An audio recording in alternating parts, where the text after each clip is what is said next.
So with Conor Carty to look ahead to Friday's game against Sligo and chat about his time with the club so far. Conor, how are you? Good, Jamie, yourself? Yeah, not too bad, thank you, not too bad. I suppose firstly, since the European exit, there's been a little bit of a break between then and the next league game on Friday. So how have things gone over the last couple of weeks to keep you guys in tip-top shape for the run-in for the league? Yeah, good. We've had loads of games lately, and it was good just to get kind of just a bit of recovery in and stuff like that. And obviously Cliftonville and the Bounce game was good to get minutes in the legs. We're obviously not having a game that week, so it's been good. Yeah, from your own point of view, you've been starting most weeks in the team, 4 goals so far. You've had a really good period of performances and goals as well. I know one of the aims of you coming here on loan was to try and do that. So how do you reflect on the last few weeks and months personally? I've really enjoyed it. Probably just wanted to get a few more goals, and hopefully in the next few games they'll start coming in for me. But as long as I can keep helping the team, I'm happy, yeah.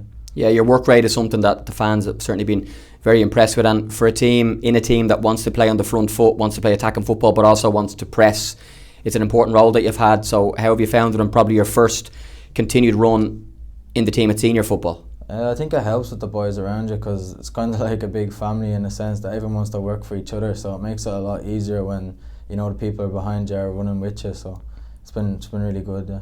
Yeah, on that family team, it's something certainly we've seen across the season. Lots of younger players in the group, but some really good experienced ones as well, and a great relationship between the players, between themselves and also the staff. You might just tell us a little bit more about that and how that impacts the vibe in training and then obviously on a Friday night. Yeah, it's really good. Obviously, like in the gym, you see everyone laughing and smiling, and it kind of goes into training, and we all just drive each other, and it shows in the games that I've been playing. So yeah, it's been something that it's just come naturally, and it's kind of helped into the games and stuff as well.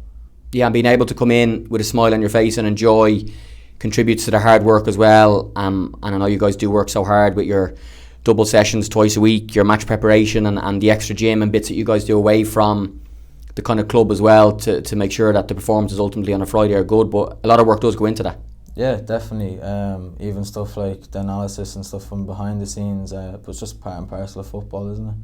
So kind of helps, like when you go into a game and you know yourself, your body is in good shape, and it gives you that kind of license just to go and run for the 90 minutes that you need to do so. And there's so many good attacking players in the team, both in the front line in terms of strikers or wingers, but also the midfielders. And we don't need to list off the top players that are in the group, but to be a striker in a team that creates chances, creates crosses and stuff must be very, very enjoyable to be playing with the top level of players you are. Yeah, definitely. Like the likes of Jake and stuff, when they get on the ball, that you always have to be on the move. And like I said, been a bit frustrating that I haven't got as much goals as I'd like to. But like I said, hopefully sooner rather than later they'll start going in for me. Yeah, and I'm sure the plan will be to try and hit the target at the showgrounds on Friday live on RTE2 against Sligo Rovers. What's your thoughts on the game and on the opposition? Yeah, we know it's going to be a tough game. The last 2 times we faced them, they've gave us a really hard game. So it's one we're looking forward to, and one we want to get back at them and beat them as well.